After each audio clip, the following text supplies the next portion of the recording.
Hello mga ka-JTech. Ayan, pakita ko lang sa inyo yung nabili nating tail bag dito sa Moto Market. Ayan, kasi tagal na ako naghahanap ng ng kung top box ba or tail bag yung pibili natin. So tingnan natin kung saan ito babagay do sa mga motor natin. Ayan, ito kasing Honda PCX natin, meron tayong top box na smoke top box. Yun yung nilagay natin kasi sa scooter bagay naman tong top box, no? Pero do sa mga big bike, parang nag-aalangan ako kung bibili ba ako kasi baka kung sakaling bumili ako, baka hindi ko naman magamit dahil baka hindi ako magandahan. So kaya still yung bag talaga yung hinahanap ko. So ito yun. Sa Moto Market ko siya nabili. Ayan. Actually pangalan nito tail bag, no? Ayan, Oxford siya. So tingnan natin kung saan ito babagay sa ating motor. Ayan. Dadali natin. Ayan, so ito yung mga big bike natin. Ayan.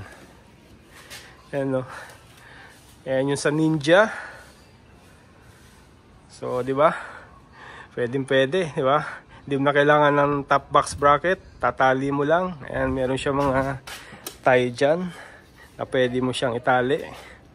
Tapos tingnan natin dito. Actually, ang purpose talaga nito is gagamitin ko dito sa ating CV650R. Ayan. Diyan talaga siya bagay. Ayan. Kaya ako napanood yung vlog ko na nagkabit tayo ng top box bracket na DC monorack. Ayan siya ngayon. Di ba? Yung sabi ko sa inyo na hindi naman nasira yung forma ni CV natin. Ayan. Tingnan natin, no? Ayan siya. Diba? Bagay, di ba? Tapos ang maganda pa dito, pwede nyo siyang ibagay do sa kulay nung nung bike nyo. Yan, natatanggal to eh. Madaming color ito, kasama na. Ayan, so ito yung ibang color niya. Pwedeng red, no? Pwedeng green. So yung red pang Honda, yung green pang Kawasaki Ninja, orange pang KTM, and then blue pang Yamaha. Aba, kompleto. So since Honda ito at red yung mga accent na nakikita natin sa motor natin, kaya red yung ginamit natin. Okay? Ayan, dalawa lang yung sinukso ko dito. Kung sakaling gusto ko parang gray yung tipo kong ibagay, so tatanggalin ko lang tong red, ugutin ko lang, so lagay ko dun sa likod niya. So gray na siya. Ayan, gray na. Ayan yung color ng gray. Ayan. Pwede ako mag-angkas. Ayan, may angkas na hindi na napi-free up tong space na to. Actually, pwede ko pa tong iusog dito. So, ayan. Diba? Free yung upuan ng back right. Yung OBR natin. Ito yung sa likod. Ayan.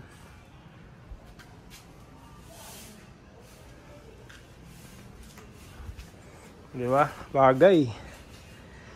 Actually, tagal ako naghahanap eh. Mula nung nakabit natin yung yung top box bracket. So, hindi ako mapakali kung bang box ba yung bibiling ko or top bag, no? Iba yung tawag dito actually, tail bag. Kasi yan, nasa likuran siya. Tapos meron siyang mga strap na para maikabit mo siya. Pwede mo siya ikabit dito sa ilalim. Ang daming pwedeng kabitan. Yan, dyan.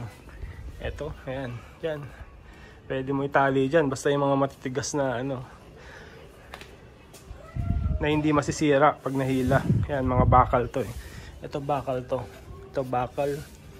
Ayan. Pwedeng ipit din dito sa ilalim dito. Oh, di ba? Ayan, pakita ko sa inyo ito. This 35 liter bag. Kasi yung mga ito to yung top box natin na yan doon sa PCX natin, yan 45 liter, no? So ito 35 liter, no? Saka na-expand siya. Yan, no? Mamaya pakita ko sa inyo. So pakita ko muna sa inyo tong loob. Yan, what's in the bag. So sa loob niyan meron siyang ayan. So para hindi mabasa yung gamit nyo. Actually hindi siya cover na pwede mo siyang i-cover dito sa bag. Dito mo ilalagay yung gamit mo. So once nalalagay mo dito, yan siya. Yan, once na lalagay mo dito, saka mo siya ipapasok dito sa loob. So kung sakali in case, no, sobrang lakas ng ulan, hindi mababasa yung gamit mo, maski pasukan siya ng tubig. No, yun ang purpose nito. Tapos ito yung tie niya. Yan, pwedeng tali, no. Actually, 4 to, para dito sa 4 na, pero 2 lang ang magagamit ko kasi nakaganon lang siya, nakaikot lang. So hindi natin magagamit lahat, mga 2 ganito lang. Tapos meron din siya kasamang ganito. Ayan, stretchable tie na pwede mo siyang ikawit. Kasi kung mataas siya, pwede mo ikawit siyang ganyan dyan. Ayan, so para mas stable. Tapos ang pangalan nitong bag na to, Oxford. Ayan, Oxford. Tapos ang model niya, ito siya. Ayan, Oxford. Tapos ayan na rin yung price niya. Ayan, 4,990. Mura naman kung 400 na. Tapos ang brand niya, Oxford F1 Tail Pack Large. So large yung size. Kaya nakalagay din, 35 liter na black. Sa Moto Market na nabili. Pero hindi ko alam kung may stock pa sila. So marami namang branches yan. So hanap na lang kayo ng ganyang tail bag kung gusto nyo. So yan yung sa CV. So bagay na bagay. So hindi nakakasira ng forma. So pag ako lang ang mag-isang magra-ride, pwede ko siyang dyan ilagay. Yan. Medyo nasa gitna.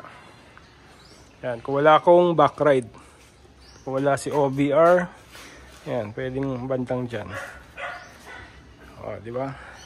Kasi talagang itong si CV kasi bitin na bitin yung ano niya. Kung mapapansin nyo, ayan, maikli yung upuan talaga niya. Hindi ka mukha ng mga adventure na mahaba talaga, no? So ito, maikli. Tapos tingnan din natin ito kung bagay itong sa ninja natin. Yan, yung mga naka-ninja dyan.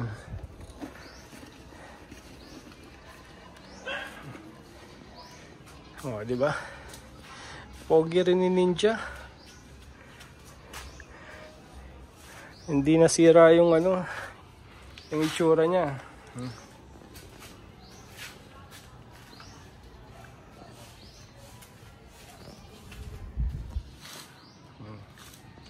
Okay. Yan, ito meron tong garter sa taas. For example, kung gusto niyo mag-ipit pa diyan ng gamit, no? Kaya meron kayong chair, tent. Yan, pwede niyo siyang ipit pa dito. Stretchable siya. Tapos yung loob niya, yung napakita ko nga sa inyo, yan, may pocket dito. Tapos meron yung pocket din dito, yan, may zipper yan. Nabubuksan yan. Tapos dito. Tapos ito yung mga kasama niya, yung bag, yung mga stretchable tie. Yan. Pwede siya, diba? Tapos may bulsa rin dito, kung gusto niyo gamitin yung bulsa dito, pwede rin, no? Hindi lang to sa design. Yan, may hawakan dito. Tapos meron din siyang bulsa dito. Yan, pocket, no? Sa gilid. Tapos ito, na-expand siya. Kita nyo? Okay? So, para maging 35 liter. So, na-expand siya. Yan. Laki din ng ano niya. Tapos, na-try ko dito kasi yung full face helmet. Yan, pag naka-expand na ganyan. So, pakita natin. So, ito yung helmet natin, kinuha natin. This is Rook full face helmet. So, actually, yung size naman ito, kasi yung size din naman niya yung mga most of the helmet na full face. So, tingnan natin kung naka-expand siyang ganyan, kung kakasya. Actually, na-try ko na to eh. Yan, pakita ko lang sa inyo. Yung mga nag-iisip dyan na baka pangit ang top box at baka merong ibang option. So yan, ito yung ibang option niya. Nakita na natin yung fittings niyan. Ganda. O yan, kasyang kasya, di ba? O, masisipper nyo, hindi siya yung bitin.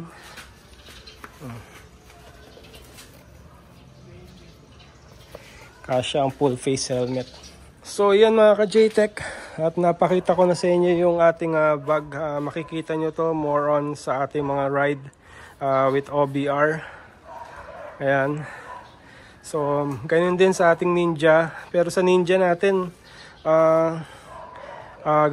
gagamitin natin dito yung backpack. So, may binili din tayong backpack. So, pwede, mas maganda kasi dito yung mga naka-backpack pagka naka-Ninja ka. So, gaya ng pinakita ko sa inyo, bagay din naman kung gagamitin nyo ito dito. Ayan. Ayan. Basta i-ano nyo lang, huwag nyo na lang expand.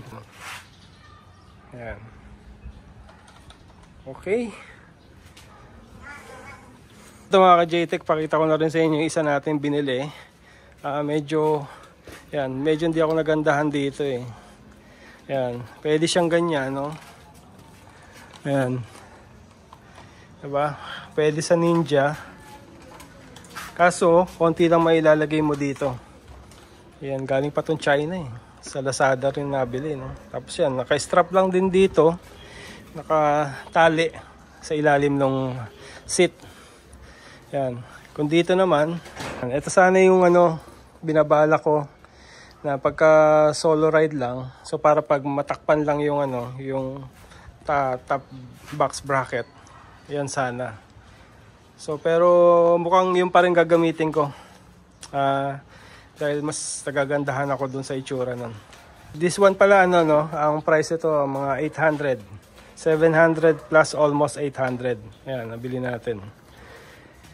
Okay mga ka-JTech, so yun yung ating vlog for today.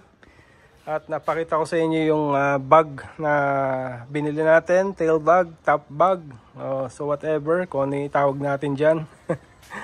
So, pero ito yung talagang tawag dito, tail bag. Ayan. Kaya pag bibili kayo nito, sabihin nyo lang tail bag. Ayan. Again, thank you for watching. Hope you like yung ating vlog. Siyempre, pag motor, talagang kulang talaga yung lalagyanan nun. Unlike sa mga scooter na merong underneath, under the seat, na may mga compartment. Pero ito, yung mga ganitong bike, talagang totally wala. Wala ka talagang malalagay talaga dyan. So, kailangan mo talagang either mag top box ka, top bag, or tail bag. Yan. So, yun lang yung mga option mo, or isa pa, yung backpack, no? Yung backpack kasi medyo mabigat sa likod mo yun, no? Pasan-pasan mo yun. So, kaya better na rin yung meron kang ganito. Ayan. So, it's up to you, ka-JTech, kung ano yung pipili nyo. Okay. Thank you for watching. See you again in my next vlog. Bye-bye.